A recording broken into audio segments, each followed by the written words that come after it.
Dear students, हमारे तबेला coaching classes में आपका स्वागत है। हम आप लोगों को आज हाई स्कूल ग्रामर के very very important question and answer करवाएंगे, जिसमें ग्रामर के सारे टॉपिक हैं। ऑल टॉपिक आपको ग्रामर के मिलेंगे। आप अच्छी तरीके से पढ़ने का प्रयास करना।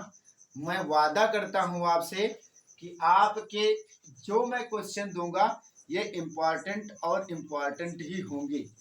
ये मॉडल पेपर से हैं जो कि बैक पेपर में आए हुए हैं। उनमें से पहला टॉपिक है रीऑर्डरिंग का। समय बचाते हुए मैं रीऑर्डरिंग कर रहा हूँ। सबसे पहले रीऑर्डरिंग जब आपको करना होता है तो ध्यान देना होता है कि सब्जेक्ट को ढूंढें। किसको ढूंढें? सब्जेक्ट को। तो सब्जेक्ट प्लस हेल्पिंग वर्ब और प्लस वर्ब, इतना अगर आप ढूंढ ले गए तो आप समझ जाइए कि आपका सेंटेंस जो है 80% क्लियर हो गया। हम क्या करते हैं, सबसे पहले देखते हैं, इसमें लिखा है on Sunday play hockey they every. तो सबसे पहले हमें सब्जेक्ट ढूंढना है। तो सब्जेक्ट जब ढूंढेंगे तो इसमें सब्जेक्ट हमारा है दे। उसके बाद ढूंढेंगे हेल्पिंग वर्ब। हेल्पिंग वर्ब तो हमें इसमें दिख नहीं रही है तो छोड़ देंगे। किस पे आएंगे? वर्ब को देखेंगे। वर्ब क्या है? प्ले। अब क्या क्या प्ले कर रहा है? हॉकी। तो क्या कर रहा है? हॉकी प्ले कर रहा है, तो लिखेंगे हॉकी। अब उसके बाद क्या ऑन संडे एवरी डे, चाहे कर दो चाहे एवरी डे ऑन संडे कर दो। तो हम करते हैं on Sunday every day. Question बन गया। प्यारे बच्चों, समझ में आया होगा। फिर उसके बाद दूसरा देखो, इसको भी रीऑर्डरिंग करना है। तो सबसे पहले हम देखते हैं कि हमारा इसमें सब्जेक्ट क्या है। सब्जेक्ट हमारा है माई ब्रदर। तो हम माई ब्रदर को पहले लिख लेते हैं। माई ब्रदर को लिखा। फिर उसके बाद हेल्पिंग वर्ब देखेंगे। हेल्पिंग वर्ब हमें इसमें है नहीं, तो हम क्या करते हैं? वर्ब को देखेंगे। वर्ब हमारी क्या है? टॉट। टॉट लिख लेंगे। उसके बाद हम देखते हैं टॉट किसे? मेरा ब्रदर पढ़ाता है किसे? मुझे। यानी तो क्या करेंगे? लिख लेंगे मी। उसके बाद क्या करेंगे? लिख लेंगे swimming.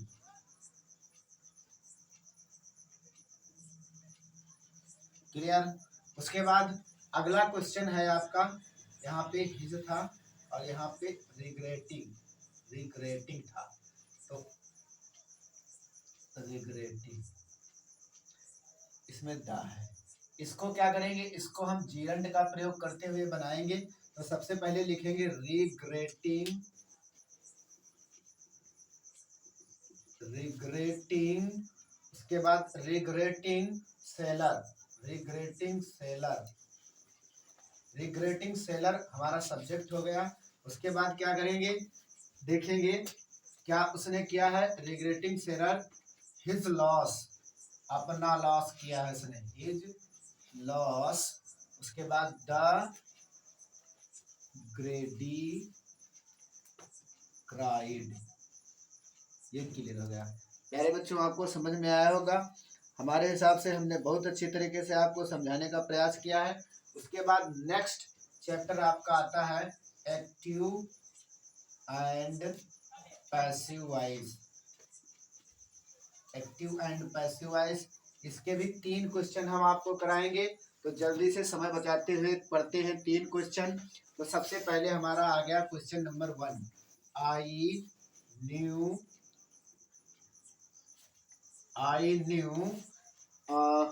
Him very well. Him very well. इसका जब हम पैसिव बनाएंगे तो सबसे पहले हम जानते हैं कि पैसिव वॉइस जब कभी बनाते हैं तो ध्यान रखना होता है कि ऑब्जेक्ट को पहले लिखते हैं और उसके बाद सेंटेंस के अकॉर्डिंग ही हेल्पिंग वर्ब लगाते हैं। तो सब इसमें ऑब्जेक्ट क्या है? हिम।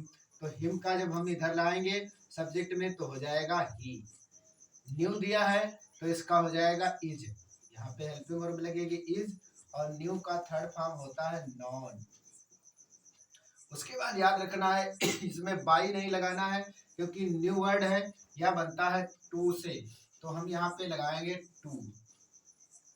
उसके बाद या तो हम यहाँ पे लिख लेंगे वेरी वेल, उसके बाद टू भी लगा सकते हैं। यहाँ पे लिखेंगे वेरी वेल टू मी, तब भी सही है। चाहे आप टू मी उसके बाद वेरी वेल लिख सकते हो, तब भी सही है। दूसरा भी तरीका है बनाने का, he is known to me very well. तो दोनों तरीके हमने बताए आपको, पैसिव आपका क्लियर हो जाएगा। ऐसे नेक्स्ट है हमारा, उसको देखेंगे। नेक्स्ट क्वेश्चन है, ही टीचेज अस इंग्लिश एवरी डे। ही टीचेज अस इंग्लिश एवरी डे। ध्यान से समझना, ये सेंटेंस बहुत बहुत इंपॉर्टेंट है। हाई स्कूल में मैंने बताया है कि आपको सारे टॉपिक मैं क्लियर करा दूंगा। ग्रामर के जितने भी बोर्ड परीक्षा में आते हैं लगभग लगभग ये आपके 35 नंबर के होंगे, और आप इनको ध्यान से करना है। तीन तीन क्वेश्चन हम सबके बता रहे हैं। रीऑर्डरिंग के मैंने 3 बताए, 1 2 3। अब हम एक्टिव और पैसिव के भी 3 बताएंगे, 1 और 2। दूसरा बताने जा रहे हैं। सबसे पहले हमें ऑब्जेक्ट को देखना है। ऑब्जेक्ट हमारा क्या है, अस। अस को जब हम इधर लाते हैं तो क्या हो जाता है, वी। तो वी के अनुसार टीचेज है तो हम क्या लगाएंगे, हेल्पिंग वर्ब आर। उसके बाद इसकी थर्ड फॉर्म करेंगे वर्ब की टॉट। उसके बाद लिखेंगे टॉट इंग्लिश, इंग्लिश यहाँ पे लिख लेंगे।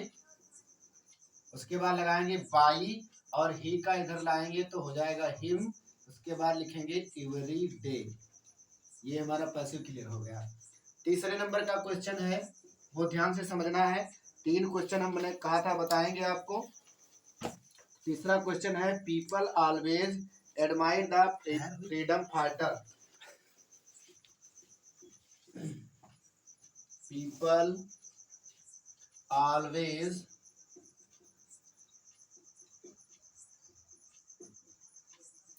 एडमायर, एडमायर माने होता है प्रशंसा करना, the freedom fighters.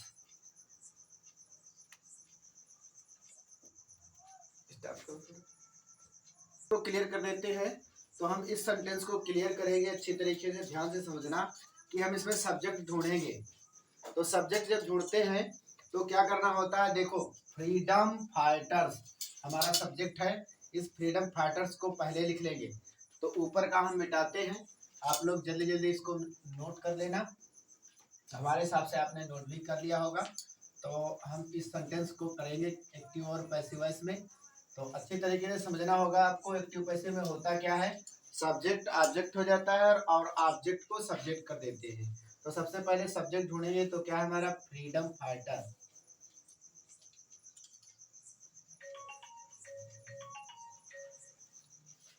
Freedom fighters. अब हम देखेंगे फ्रीडम फाइटर्स है तो एडमायर लिखा हुआ है, यानी ये भी प्रेजेंट का है तो इसमें लगाएंगे आर। उसके बाद लिखेंगे एडमायर्ड। हेलो नमस्कार, एडमायर्ड ऑलवेज लिखेंगे, ऑलवेज ऑलवेज। और उसके बाद हमारा बचा क्या है, द फ्रीडम फाइटर। यहाँ पे लिख लेंगे, द लगा लेंगे क्योंकि हमने द देखा नहीं था। तो the freedom fighters are admired always. उसके बाद बचा क्या, बाई और पीपल, POPLE, पीपल। ये हमारा हो गया पैसिव वॉइस। तो हमने इम्पोर्टेंट आपको पैसिव वॉइस बताए। पहला वाला बताया, I knew him very well. इसका पैसिव बनेगा, he is known very well to me. दूसरा तरीका है, he is known to me very well. दोनों सही हैं, आप चाहे जो बना लेना। उसके बाद दूसरा है question, he teaches us English every day. तो हम इसको बनाएंगे, we are taught English by him every day. तो इसके बाद क्या करते हैं, people always admire the freedom fighters. इसका हम सबसे पहले सब्जेक्ट देखते हैं। तो फ्रीडम फाइटर्स हमारा हो गया सब्जेक्ट। उसके बाद आर, वर्ब की थर्ड फॉर्म हमेशा रहती है पैसिव वॉइस में। बहुत बार आप लोग पढ़ चुके हो, 9th में भी पढ़ा होगा पैसिव और एक्टिव को। और हम आपको वेरी वेरी इंपॉर्टेंट, समय को बचाते हुए आपके पास क्वेश्चन ला रहे हैं। आप इसको अच्छी तरीके से लर्न कर लेंगे। उसके बाद नेक्स्ट चैप्टर आपका आता है इसमें डायरेक्ट इनडायरेक्ट का। तो हम इसको मिटाते हैं, आप स्क्रीनशॉट लेना चाहें तो ले सकते हैं।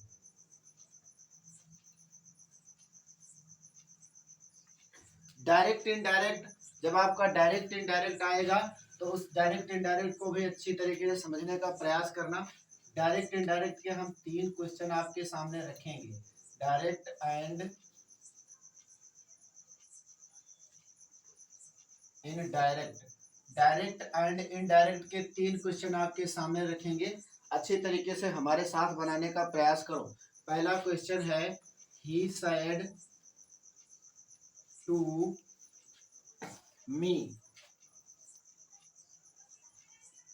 आर, कामा इनवर्टेड कामा लगाएंगे, उसके बाद लिखेंगे are you waiting for my father today. Are you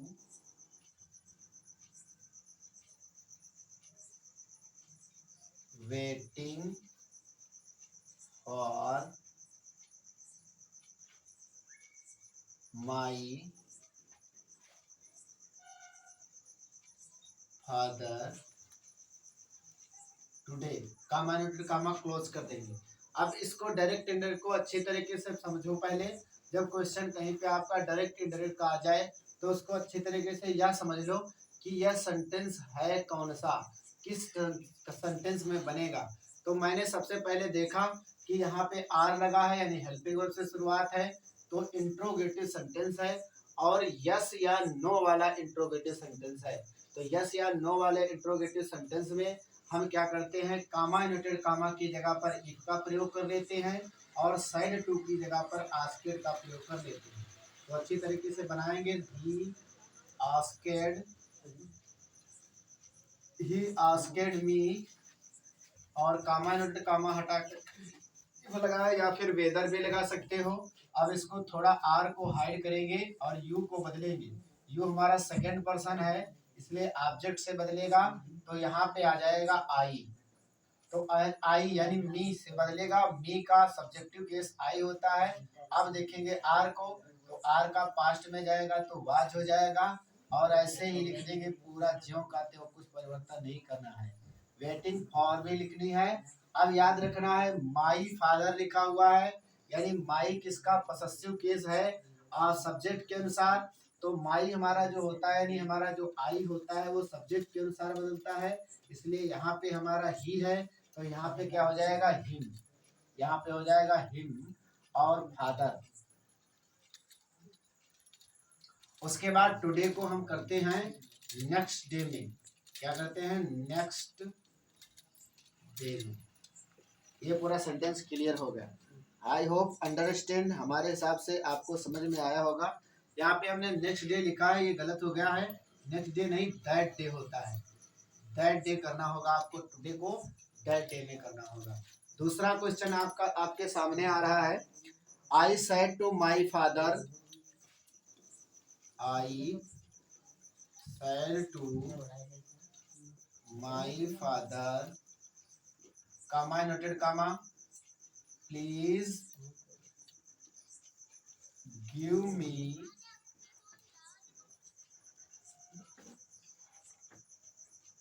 more money, more money. ध्यान से समझना, यह सेंटेंस जो है प्लीज लगा हुआ है तो हमें पता चल गया कि इंपरेटिव सेंटेंस है। और इंपरेटिव सेंटेंस को बदलते समय हमें यह ध्यान में रखना होता है, कहीं ऑर्डर्ड लगता है, कहीं रिक्वेस्टेड लगता है, कहीं सजेस्टेड लगता है, कहीं कमांडेड लगता है, और कहीं भी आप सजेस्टेड लगा सकते हो, एडवाइस भी दे सकते हो। तो सेंटेंस में प्लीज लगा होता है या फिर काइंडली लगा होता है तो उस सेंटेंस में साइड या साइड टू की जगह पे रिक्वेस्ट का प्रयोग करते हैं। तो हम समझते हैं कि आपने अच्छी तरीके से इसको पढ़ा होगा। अब हम क्वेश्चन पे ही ध्यान देते हैं। तो लगाएंगे रिक्वेस्टेड माई फादर। शायद टू की जगह पे हम क्या करते हैं, प्लीज को हटा करके टू का प्रयोग करेंगे। कामा इनवर्टेड कामा की जगह पे टू का प्रयोग किया और ज्यों का त्यों ही लिखेंगे give.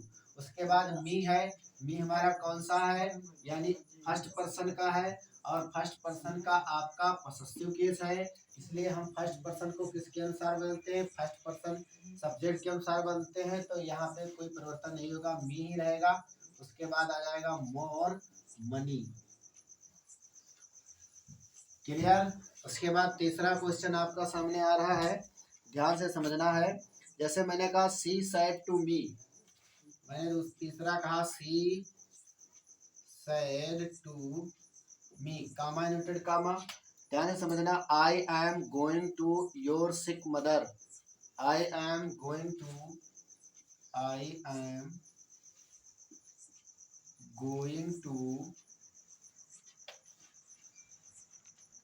C your mother, I am going to see your sick mother, देख लो, सिक मदर जस्ट नाउ।